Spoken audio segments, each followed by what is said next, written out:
History isn't just about kings and battles. It's about connections. It's about the exchange of goods, ideas, and sometimes even disease. What if I told you that the engine of human civilization wasn't a sword, but a merchant's cart? The story of trade is the story of us, and it's packed with secrets that will completely change how you see the world. Let's start with the most famous trade route of all, the Silk Road, except it wasn't one road. Forget the single line you see on maps. The Silk Road was a sprawling, pulsating network of over 40 interconnected trade arteries, stretching more than 7,000 kilometers from China to the Mediterranean. It was less of a highway and more of a circulatory system for the ancient world, pumping silk, spices, and revolutionary ideas across continents. This brings us to a simple spice you have in your kitchen right now: pepper. In medieval Europe, this tiny black peppercorn was a status symbol of the highest order. It was worth more ounce for ounce than gold. Fortunes were built and wars were fought over control of the pepper trade. Wealthy nobles would lock it away in safes, using it to flaunt their power and even pay dowries. It was a primary driver for explorers like Vasco da Gama to find a direct sea route to India, a quest that would redraw the map of the world. But long before pepper, another commodity became the first truly global consumer product. It wasn't a spice or a jewel, it was a chicken, specifically the red jungle fowl. Around 3,000 years ago, traders began carrying these birds from Southeast Asia along their routes. Valued for their eggs, and initially for cockfighting, these chickens spread across Asia, Europe, and Africa, becoming a universal source of protein. Every chicken you see today is a descendant of this ancient globe-trotting ancestor. Think of Vikings, and you probably picture horned helmets and golden hordes. The helmets are a myth, and so is the gold. The Vikings' greatest source of wealth was far more exotic. It was walrus ivory, harvested in the icy waters of the North Atlantic. These Norse ivory tusks were prized by European nobles and clergy for crafting crucifixes, chess pieces, and other luxury goods. This trade made Viking chieftains fabulously rich and funded their legendary expeditions. To manage its vast trade network, China invented a brilliant form of security. They weren't just passports for people, but for commerce. During the Song dynasty, the government issued peizi, iron bars stamped with official seals. These weren't just permits, they were trade passports. Merchants carrying these bars were granted safe passage, access to government inns, and the right to conduct business. It was a sophisticated system of state-controlled capitalism, 1,000 years ahead of its time. Meanwhile, in the West, the Roman Empire had an addiction. A luxurious, expensive addiction to Indian goods. Silks, spices, pearls, and perfumes flowed into Rome, creating a massive trade deficit. The historian Pliny the Elder lamented that Rome was spending a staggering 100 million sesterces every year on imports from the East. That's roughly one-third of the empire's entire gold reserve, draining away to pay for fashion and flavor. Gold was flowing out of Rome, but in Africa, it was the ultimate commodity. The Sahara salt gold trade was one of the most lucrative ventures in human history. Caravans of thousands of camels would trek across the desert, carrying massive slabs of salt from northern mines to the kingdoms of West Africa, where it was traded for gold. The trade was so profitable that some local kings taxed not the goods, but the shadows cast by the caravans as they rested, literally charging for the space they occupied under the sun. Speaking of incredible value, let's talk about the color purple. To us, it's just another color.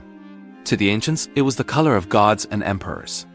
The Phoenicians, masters of the sea, discovered how to create a vibrant, permanent purple dye from a tiny sea snail. The process was incredibly difficult, requiring thousands of snails to produce a single gram of dye. The result? A cloth dyed Tyrian purple was worth more than a Roman senator's annual salary. It was the ultimate status symbol, reserved exclusively for the elite. Long before modern corporations, one ancient civilization built the world's first multinational business network. The Assyrians, based in modern-day Iraq, established a vast network of merchant colonies in Anatolia. Or modern-day Turkey around 4,000 years ago, these weren't conquests. They were business outposts.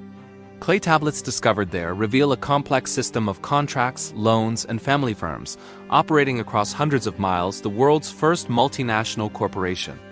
Now think of the largest empire in history, the British Empire. An empire on which the sun never set. What fueled its rise? It wasn't cannons or industry, at least not at first. It was a cup of tea. Britain's insatiable demand for Chinese tea created a huge trade imbalance, which they tried to fix by selling opium to China. This led to the Opium Wars, the seizure of Hong Kong, and the dramatic expansion of British influence across the globe. An entire empire built on a humble leaf. Long before the Silk Road dominated Asia, Europe had its own superhighway of trade, the Amber Road. This ancient route connected the Baltic Sea, the source of precious amber, to the Mediterranean. For over 1,000 years, this gold of the north was traded south for Roman glass, wine, and metals. It was a vital economic artery that linked barbarian Europe with the civilized south, transmitting not just goods but culture and technology. In the Americas, the Maya and later the Aztecs developed a currency that was good enough to eat: chocolate. Cacao beans were so highly valued that they were used as money. A single bean could buy you a tomato, while 100 could get you a rabbit or a feathered cloak. Counterfeiters even hollowed out beans and filled them with dirt. It was a sophisticated and delicious economic system. In the desolate deserts of modern-day Jordan, a kingdom rose from the sand: Petra. The Nabateans built their magnificent rock-cut city by controlling the incense trade. Frankincense and myrrh, resins harvested from trees in southern Arabia, were essential for religious rituals across the Roman world. By mastering the desert routes and providing safe passage for caravans, the Nabateans became unimaginably wealthy, turning a barren wasteland into a global trade powerhouse. Two inventions from China would fundamentally change the course of Western history: gunpowder and paper. But they didn't arrive with an invading army. They traveled in the saddlebags of merchants along the Silk Road. Paper revolutionized communication and government, while gunpowder upended warfare forever. Their slow diffusion across Asia and into Europe, carried by traders, demonstrates how commerce can be more transformative than conquest. But these interconnected routes had a dark side. In the 14th century, the Black Death erupted in Asia. The plague didn't just spread by itself.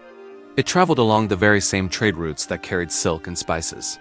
From fleas on rats, stowed away on merchant ships and caravans, the disease spread with terrifying speed, wiping out up to half of Europe's population.